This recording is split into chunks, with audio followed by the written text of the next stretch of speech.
मिस्र में आज एक ऐसी मुलाकात होने जा रही है जो गजा और शायद पूरे मिडिल ईस्ट का इस्तकबाल, पूरा भविष्य तय कर सकती है। काहिरा में इजराइल और हमास के अधिकारियों की मीटिंग। इसमें गजा में शांति का खाका तैयार होने पर बात होगी। आधार होगा 20 पॉइंट्स का, 20 बिंदुओं का एक पीस प्लान, जिसे अमेरिका ने महीनों की मशक्कत के बाद तैयार करने का दावा किया है। बेंजामिन नेतन्याहू व्हाइट हाउस से इस पर हामी भी भर चुके हैं। कहा जा रहा है कि अब गेंद कुछ हद तक हमास के पाले में है। हमास ने प्लान के तहत इजरायली बंधकों को छोड़ने पर सहमति तो जता दी है, लेकिन कुछ शर्तें भी रखी हैं। क्या हैं ये शर्तें? क्या इजराइल इसके लिए, इन शर्तों के लिए तैयार होगा? मिस्र की मीटिंग में क्या जंग रोकने पर सहमति बन जाएगी? और सबसे बड़ा सवाल कि क्या जंग के 2 साल पूरे होने के साथ ही ट्रंप का गजा में एटर्नल पीस का वादा पूरा होगा, स्थायी शांति का वादा?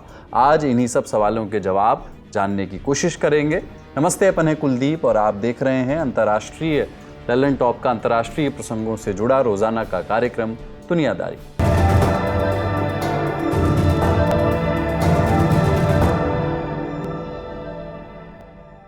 29 सितंबर को अमेरिकी राष्ट्रपति डोनाल्ड ट्रंप ने व्हाइट हाउस में नेतन्याहू के साथ एक मीटिंग की थी। मीटिंग के बाद उन्होंने कहा कि ये इतिहास के सबसे बड़े दिनों में से एक हो सकता है, ऐसा दिन जो हमें एटर्नल पीस यानी कभी न खत्म होने वाली शांति की ओर ले जा सकता है, स्थायी शांति की ओर।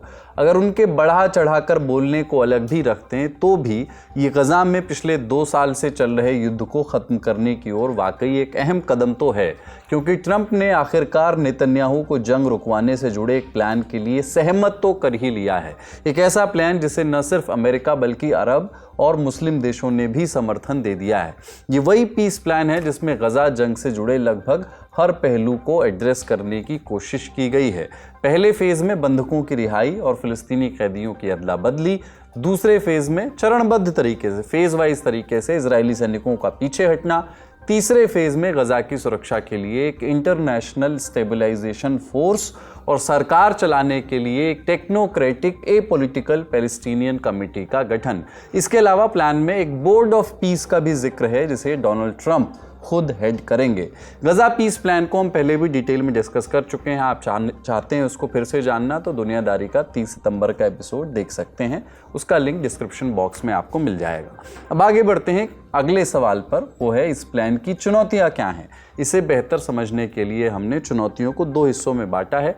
पहली बड़ी रुकावट या चुनौती है हमास। क्या हमास का बाकी बचा नेतृत्व इससे सहमत होगा? शुरुआती तौर पर तो हमास ने इस प्लान में रुचि दिखाई है, बंधकों को रिहा करने पर भी हामी भरी है, लेकिन ये एक मुश्किल कदम होगा आगे, क्योंकि इजरायली बंधक ही बातचीत के लिए हमास का सबसे बड़ा हथियार है।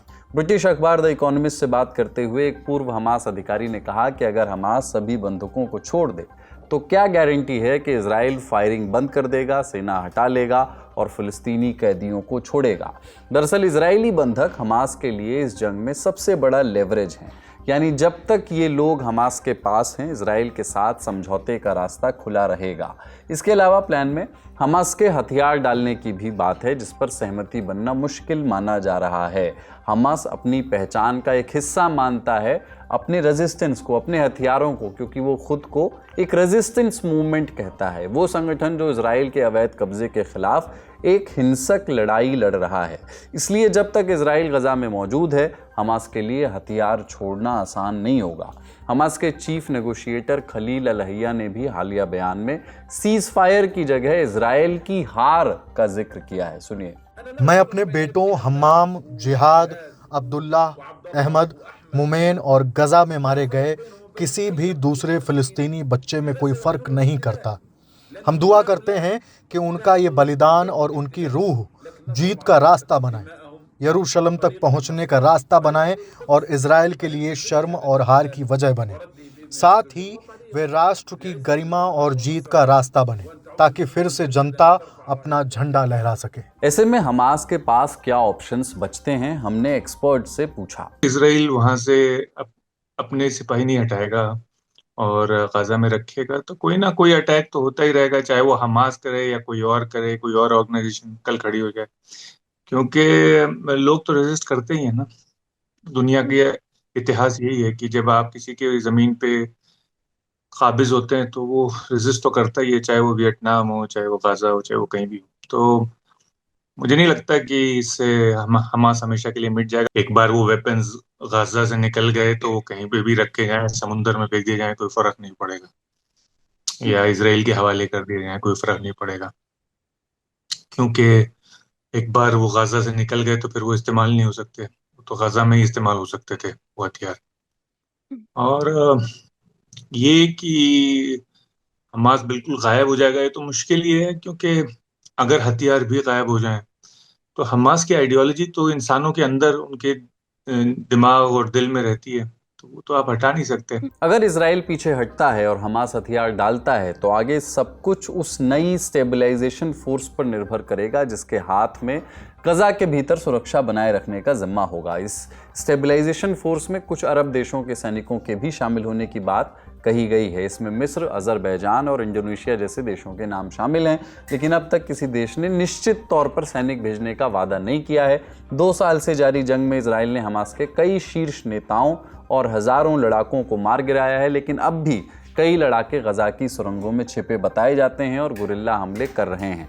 यहाँ तक अगर सब कुछ ठीक रहा भी तो अगला सवाल होगा कि गजा में नई सरकार कौन सी होगी और क्या काम करेगी। ट्रंप के प्लान के तहत गजा में एक टेक्नोक्रेटिक ए पॉलिटिकल पैलेस्टीनियन कमेटी का गठन होगा जो प्रशासन से जुड़े कामकाज देखेगी। तो गजा की सरकार में मौजूद जो अधिकारी पहले हमास के अधीन काम करते थे उनका क्या होगा।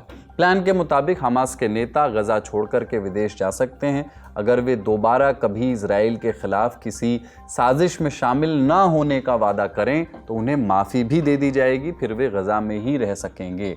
ऐसे में अब आगे क्या होगा ये इस पर निर्भर करेगा कि दोनों पक्षों पर कितना दबाव बनाया जा सकता है। हमास के समर्थक देश कतर और तुर्की उसे प्लान स्वीकार करने के लिए कहेंगे, लेकिन संगठन के भीतर मतभेद हैं।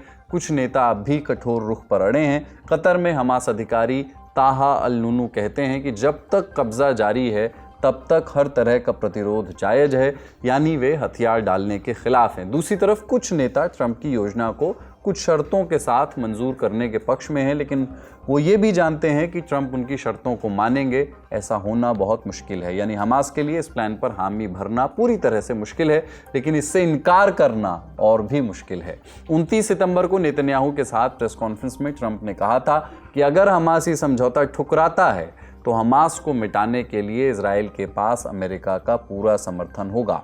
तो मुमकिन है कि अगर समझौता नहीं हुआ तो ये युद्ध और लंबा खिंचेगा और मौतों का आंकड़ा और बढ़ता रहेगा। अब आते हैं इस योजना की दूसरी बड़ी रुकावट या दूसरी बड़ी चुनौती, वो है इजराइल। कागजी तौर पर तो ये प्लान इजराइल के मकसद को पूरा करता हुआ नजर आता है, हमास की सेना और शासन को खत्म करना और इजरायली बंधकों को छुड़ाना। लेकिन प्रधानमंत्री बेंजामिन नेतन्याहू गजा में पैलेस्टीनियन अथॉरिटी यानी पीए की वापसी के सख्त खिलाफ हैं। पीए वो है जो वेस्ट बैंक में शासन चलाती है, लेकिन उसके हाथ में सुरक्षा से जुड़े मसले नहीं हैं। इजराइल का प्रभुत्व उस पर बना रहता है। नेतन्याहू उस पर आतंकवाद को समर्थन देने का आरोप लगाते हैं। हालांकि अरब देशों के दबाव के बाद ये तय किया गया था कि पीए में ज़रूरी सुधारों के बाद इसे गजा में वापस लाया जाएगा और आगे चलकर एक शांति प्रक्रिया शुरू की जा सकती है जो फिलिस्तीन को राज्य का दर्जा दिला सकती है। ये बात ट्रंप के प्लान में भी शामिल है, लेकिन नेतन्याहू इन दोनों बातों को बार बार ठुकरा चुके हैं। इसके पीछे सबसे बड़ी वजह हैं वो दक्षिणपंथी पार्टियां जो नेतन्याहू की गठबंधन वाली सरकार का हिस्सा हैं। ये पार्टियां गजा में युद्ध विराम या हमास के साथ किसी भी तरह की डील के खिलाफ हैं। इजराइल के वित्त मंत्री और रिलीजियस सियोनिज्म पार्टी के नेता बेजलेल स्मोत्रिच ने इस पीस प्लान को बड़ी कूटनीतिक नाकामी बताया है। राष्ट्रीय सुरक्षा मंत्री और जूइश पावर पार्टी के नेता इतमार बेन ग्विर भी यही सोच रखते हैं। नेतन्याहू को डर है कि अगर प्लान पर सहमति बनी तो ये सहयोगी नाराज होकर के उनकी सरकार गिरा सकते हैं। तो नेतन्याहू के सामने चुनौती सिर्फ सरकार बचाने की नहीं है बल्कि अगले इलेक्शंस की भी है। इजराइल में अक्टूबर 2026 तक चुनाव होने ही हैं। नेतन्याहू चाहते हैं कि तब तक वे अपने आप को एक सफल वॉर लीडर के तौर पर पेश कर सकें, एक ऐसा नेता जिसने गजा में हमास, लेबनान में हिजबुल्ला और ईरान को हरा करके मिडिल ईस्ट का नक्शा बदल दिया। लेकिन जब तक बंधक गजा में फंसे हुए हैं और युद्ध जारी है, उनके लिए ये कहानी, ये नैरेटिव पेश करना मुश्किल है। नेतन्याहू की सिचुएशन इतनी बैड नहीं है जितनी 2 साल पहले थी। नेतन्याहू ने हिजबुल्लाह को बहुत बड़ी चोट पहुंचाई है। ये तो नहीं कह सकते कि बिल्कुल तबाह हो गया, क्योंकि कुछ बचा है, पर पहले के मुकाबले एक खाका ही रह गया। इसी तरह से ईरान को भी नेतन्याहू ने बहुत बुरी चोट पहुंचाई है। सीरिया में रोज बॉम्ब करते हैं, तो और हमास के भी टुकड़े उड़ा दिए और गाजा के भी टुकड़े उड़ा दिए। तो नेतन्याहू जा सकते हैं, इस वक्त उनकी पॉपुलैरिटी इतनी लो नहीं है जैसे थी 2 साल पहले। वो इलेक्शन में जा सकते हैं, तो अगर सरकार गिरेगी तो नेतन्याहू ये उम्मीद कर सकते हैं कि वो रीइलेक्ट भी हो सकते हैं। और अगर ये हॉस्टेजेस मिल गए तो उनकी प्रेस्टीज और भी बढ़ जाएगी। तो नेतन्याहू इतनी बुरी सिचुएशन में नहीं है। हाँ, अगर ये डील नहीं होता है और हॉस्टेज कोई वापस नहीं आते और ये जंग और खिंचती है तो बल्कि और खतरा है नेतन्याहू को, क्योंकि हो सकता है अगले साल तक पब्लिक का मूड इनके और खिलाफ हो जाए नेतन्याहू। ऐसे में किसी भी समझौते के लिए ट्रंप को नेतन्याहू पर लगातार दबाव बनाए रखना होगा और ट्रंप ऐसा करने के लिए तैयार भी नजर आ रहे हैं। 5 अक्टूबर को ट्रंप ने ट्रूथ सोशल पर लिखा, मुझे बताया गया है कि पहला चरण इस हफ्ते में पूरा हो जाना चाहिए। मैं सभी से तेजी से काम करने के लिए कह रहा हूं। मैं सदियों पुराने संघर्ष पर नजर बनाए रखूंगा। समय बहुत जरूरी है, वरना खून खराबा बढ़ सकता है। मुझे यकीन है कि कोई भी पक्ष ऐसा नहीं चाहेगा। इसके बाद रिपोर्टर्स से बात करते हुए ट्रंप ने मिस्र में चल रही मीटिंग के भी सफल होने की उम्मीद जताई। उनके बीच बातचीत जारी है। मुझे लगता है कि सहमति जल्द ही बनेगी। नेगोशिएशन शुरू हो चुके हैं, ये कुछ दिन चलेंगे। देखते हैं क्या नतीजा निकलता है, लेकिन अब तक की जानकारी के हिसाब से सब सही चल रहा है। बयान से साफ जाहिर है कि ट्रंप जल्द से जल्द गजा में चल रही जंग को रोकना चाहते हैं। जाहिर है उनके लिए दांव पर नोबेल पीस प्राइज है, लेकिन इसके पीछे दूसरी वजहें भी हैं। ट्रंप के प्लान में साफ लिखा है कि वे गजा के लिए बनने वाले बोर्ड ऑफ पीस के अध्यक्ष रहेंगे। इस बोर्ड का प्राइमरी मकसद होगा गजा को फिर से खड़ा करना, वहां के लोगों के लिए मूलभूत सुविधाएं उपलब्ध कराना और व्यापार के नए मौके स्थापित करना, जिससे इलाके को फिर से पटरी पर लाया जा सके। तकनीकी काम भले ही दूसरे लोग संभालें, लेकिन इतनी बड़ी भूमिका होने की वजह से ट्रंप का पूरा ध्यान इस योजना को सफल बनाने पर रहेगा। अमेरिकी अधिकारियों का मानना है कि अगर ट्रंप या उनके परिवार के लोग गजा के पुनर्निर्माण का हिस्सा बनते हैं तो इससे उनके बिजनेस को भी फायदा हो सकता है। ऐसे में वे दोनों पक्षों पर दबाव बनाए रखने के लिए और भी ज्यादा सक्रिय रहेंगे। पीस प्लान के मुताबिक गजा को फिर से बसाने और उसकी अर्थव्यवस्था को मजबूत करने के लिए एक ट्रंप डेवलपमेंट प्लान बनाया जाएगा। इसके लिए उन एक्सपर्ट्स को जोड़ा जाएगा जिन्होंने मिडिल ईस्ट के कुछ आधुनिक और सफल शहरों के विकास में मदद की है। ट्रंप के दामाद जेरेड कुशनर इस प्लान के मुख्य निर्माताओं में से एक हैं और आप दुनियादारी के दर्शक हैं तो आप जानते ही हैं कि कुशनर ने पहले ही मिडिल ईस्ट में अरबों डॉलर का निवेश कर रखा है। ऐसे में ट्रंप के इस प्लान के सफल होने की संभावनाएं कितनी हैं, एक्सपर्ट से समझते हैं। ट्रंप का माल भी है लगा हुआ, ट्रंप की इज्जत भी लगी हुई है। ये सिर्फ नहीं है कि जो कुशनर का डील है सऊदी के साथ, वर्ल्ड का लार्जेस्ट बाय आउट डील है, और जो उनको कतर के से प्लेन मिले हुए हैं और जो उनके वहां पे अमेरिका के बेस हैं, सिर्फ वो बातें नहीं है। सिर्फ इस डील में अब ट्रंप की इज्जत भी जुड़ी हुई है इस डील के साथ। तो अगर ये डील नहीं होता है और नेतन्याहू फिर से बॉम्बिंग फुल फ्लेज शुरू कर देते हैं और जंग, तो एक तरह से ट्रंप की बहुत बड़ी बेइज्जती भी होगी मेरी राय में। तो वैसे ट्रंप सह भी लेते हैं बेइज्जती, ऐसी कोई बात नहीं है, क्योंकि इसी तरह से पुतिन के साथ भी उनकी बेइज्जती हुई जब डील नहीं हो पाया। तो ट्रंप तो सह लेंगे। ये डील मुझे लगता है कि अब चांसेस हैं इस डील के होने के, क्योंकि ट्रंप का भी इसमें इंटरेस्ट है, नेतन्याहू का भी इसमें इंटरेस्ट है। मुझे लगता है कि डील की अच्छी संभावना है होने की, बल्कि हो सकता है कुछ हमास की शर्तें भी मान ली जाएं। मुझे बड़ी खबर यहीं तक, अब सुर्खियों की बारी। आज की पहली सुर्खी है अमेरिका के ओरेगन स्टेट से। वहां एक शहर है पोर्टलैंड। पोर्टलैंड शहर में नेशनल गार्ड्स की तैनाती को लेकर के विवाद पैदा हो गया है। ट्रंप ने पोर्टलैंड में संघीय एजेंसियों की सुरक्षा के लिए कैलिफोर्निया से नेशनल गार्ड के 200 सैनिकों की तैनाती का आदेश दिया था। ट्रंप का कहना था कि वहां हाल ही में इमिग्रेशन प्रोटेस्ट और अशांति बढ़ रही है, इसलिए आईसीई और दूसरी संघीय एजेंसियों को सुरक्षा की ज़रूरत है। उन्होंने आरोप लगाया कि डेमोक्रेट शहर अपराध से भरे हुए हैं। ओरेगन डेमोक्रेट्स का ही राज्य है, लेकिन इस कदम को ओरेगन की एक फेडरल जज कैरन इमरगट ने रुकवा दिया है। जज ने साफ कहा कि ट्रंप प्रशासन ने उनके आदेश का उल्लंघन किया है और संविधान के तहत अपने अधिकारों का दुरुपयोग किया है। जज ने ट्रंप को पहले भी बताया है कि सेना तैनात नहीं हो सकती। जज इमरगट ने यह भी कहा कि राष्ट्रीय गार्ड की तैनाती की अनुमति आमतौर पर राज्य के गवर्नर देते हैं और गवर्नर ही इन सैनिकों के कमांडर होते हैं। फेडरल लेवल पर तभी सेना को तैनात किया जा सकता है जब संविधान या कानून स्पष्ट रूप से इसकी अनुमति दें। आमतौर पर नेशनल गार्ड सैनिकों का प्रयोग राज्य सरकारें करती हैं किसी अचानक पैदा हुई स्थिति या सामाजिक अशांति के दौरान। लेकिन ट्रंप डेमोक्रेट नेतृत्व वाले राज्यों और शहरों में फेडरल अधिकारियों के काम को समर्थन देने के लिए संघीय स्तर पर सैनिक तैनात कर रहे हैं। इस कदम को सही ठहराते हुए वो कहते हैं कि उन्हें इमिग्रेशन विरोधी प्रदर्शनों से निपटना है और ICE यानी इमिग्रेशन एजेंट्स को सुरक्षा देनी है। इस बीच टेक्सास के गवर्नर ग्रेग एबॉट ने ट्रंप को 400 टेक्सास नेशनल गार्ड सैनिक भेजने की पूरी मंजूरी दे दी है, जबकि कैलिफोर्निया और ओरेगन के डेमोक्रेट गवर्नरों ने इस फैसले की कड़ी आलोचना की है। आलोचक इसे राजनीतिक दुरुपयोग और राज्य के अधिकारों पर हमला बता रहे हैं। पोर्टलैंड और दूसरे डेमोक्रेट शहरों में ये तनाव तब बढ़ा है जब इमिग्रेशन के मुद्दों को लेकर के विरोध प्रदर्शन हो रहे हैं। ट्रंप की ये रणनीति राजनीतिक और कानूनी विवादों के बीच जारी है, जिसमें न्यायपालिका ने अब तक उनके कई फैसलों को रद्द किया है। साफ है कि अमेरिका में संघीय और राज्य सरकार के बीच सेना के उपयोग के अधिकार को लेकर के अब भी तनातनी चल रही है। अगली सुर्खी, जो विजुअल्स आप देख रहे हैं वो हैं माउंट एवरेस्ट के। चीनी स्टेट मीडिया के हवाले से मालूम हुआ है कि हाल ही में हिमालय की तिब्बत वाली ओर एक भारी बर्फीला तूफान आया। ये भूस्खलन और तूफान इस साल माउंट एवरेस्ट पर सबसे भयावह घटनाओं में से एक माना जा रहा है।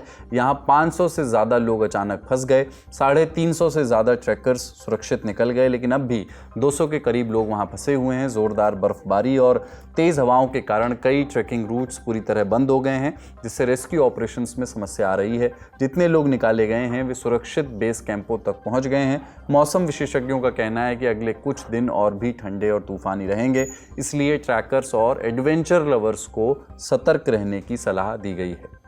फ्रांस के प्रधानमंत्री इमैनुअल लेकॉर्नू ने अपनी कैबिनेट बनाने के कुछ घंटे बाद ही इस्तीफा दे दिया है, जिसे राष्ट्रपति मैक्रोन ने स्वीकार कर लिया। फ्रांस के राष्ट्रपति मैक्रोन ने हाल ही में इमैनुअल लेकॉर्नू को प्रधानमंत्री नियुक्त किया था, लेकिन लेकॉर्नू की सरकार को लेकर जल्द ही विवाद शुरू हो गया। खासकर विपक्षी सोशलिस्ट पार्टी ने उनके खिलाफ कड़ा रुख अपनाया। सोशलिस्ट नेता ने संसद में उनके खिलाफ मतदान करने की घोषणा की, जिससे सरकार को जरूरी बहुमत हासिल नहीं हुआ।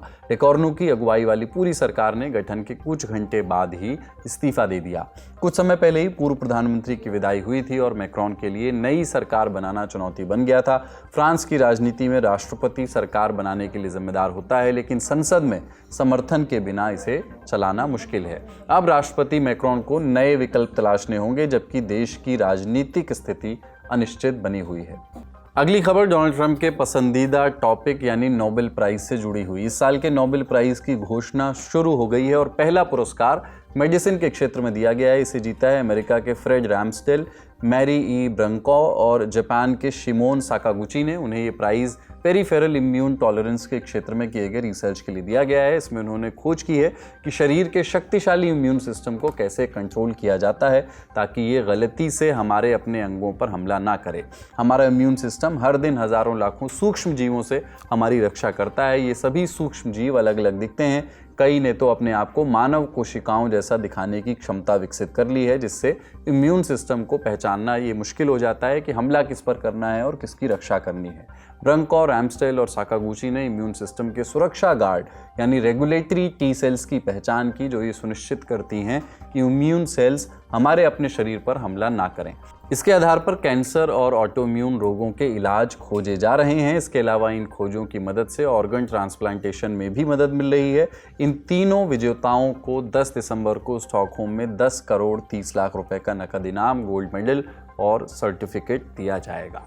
अब एक सूचना, हमारी सीरीज़ हम बिहार के लोग के 7वें एपिसोड में मिलिए देहाती इलाकों की पहली डॉक्टर कही जाने वाली ANM वर्कर से, एक ऐसी महिला जो first line of health care system है। उनका जीवन कैसा होता है, उनकी लाइफ के क्या संघर्ष हैं, देखिए 7 अक्टूबर शाम 5 बजे। ये ऑनलाइन व्यवस्था जो है डिजिटल इंडिया अच्छे हैं, लेकिन परेशानी बढ़ गई। अब ऑफलाइन करना है और ऑनलाइन करना है। जब तक हम ऑफलाइन नहीं करेंगे ऑनलाइन होगा नहीं। सरकार का कहना है कि ऑफलाइन नहीं करना है, कैसे नहीं करेंगे हम अकेले? जब तक हम ऑफलाइन रजिस्ट्रेशन नहीं करेंगे हम डेटा कैसे डालेंगे? फील्ड में जाकर के हमको आपने देखा है कि हमको टीका भी लगाना है, काउंसलिंग भी करना है, तरह तरह के नखरे लेना है लोगों का, बहुत सारी मतलब दिक्कतें भी आती है, तो सब ले करके करते हुए न करना है। लास्ट में ना हम डाटा लोड करेंगे, पहले तो हम वो देखेंगे ना।